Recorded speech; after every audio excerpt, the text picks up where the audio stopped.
Assalamualaikum, salam sejahtera.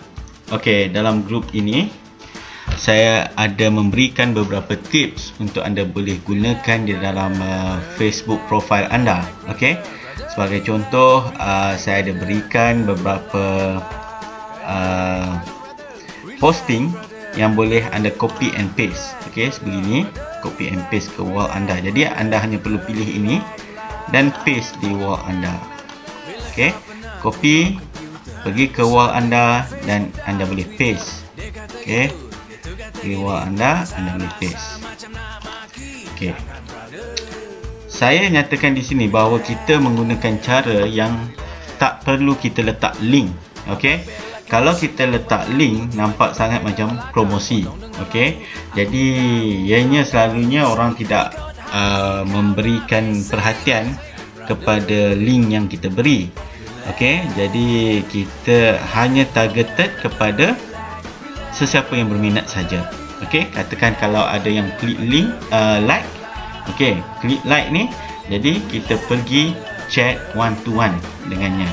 Okey, jadi anda boleh tengok kalau dalam masa beberapa minit ada beberapa orang yang like. Jadi yang tak menyertai tuntok lah, selalu saya tengok ada yang menyertai tuntok like juga kan, tapi yang belum menyertai lagi, anda boleh pergi chat one to one dengan dia. Okey, jadi anda boleh terangkan apakah perniagaan ini. So cara ini adalah cara yang memerlukan kesabaran. Anda boleh kenalkan, anda boleh briefing. Okey, macam ni. Okey, dah ada satu like. Ini saya rasa dah join. Okey, so saya tak pergilah. Jadi sebab apa? Kalau dia baru like kan, orang yang baru like ni maksudnya dia tengah online di sana. Kalau kita buka balik Facebook ni, katakan dalam masa 2 jam nanti saya buka balik Facebook ni, mungkin orang tu tengah offline. Okey, jadi ianya seperti memancing lah. Okey, memancing. Kita buang joran tu, bukan joran lah, umpan kan, ke dalam sungai ataupun laut, menunggu ikan yang kita mahu lah. Okey, itu perumpamaan. Jadi kita boleh membuat follow up, kerana di Facebook juga kita ada message. Okey, ruangan message. Okey, lagi satu cara anda nampak kan, ini adalah orang yang tengah aktif di dalam Facebook.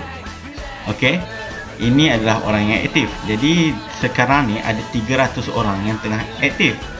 Tetapi kalau kita tengok di sini yang klik like kan, klik like, saya tengok beberapa posting saya buat. Okey, klik like di sini tidaklah berapa ramai, macam 300 orang. Mungkin hanya ada dalam 5-10 kan. Jadi kita target, bukan kita target 100-200 orang, kita target satu bulan dalam 10 orang. Okey, 10 orang dengan tuntok ini. Jadi itu pun sudah mencukupi. Okey, jadi kita tengok macam ni. Ini dah ada beberapa orang lah, 5 orang. Okey, nah ini apa yang anda perlu target. Okey, ini pun ramai. Okey, jadi itu adalah satu cara untuk kita menggunakan Facebook. Saya tidak pergi kepada cara macam buat auto like, auto posting macam tu. Ini cara yang orang kata cara offline di online.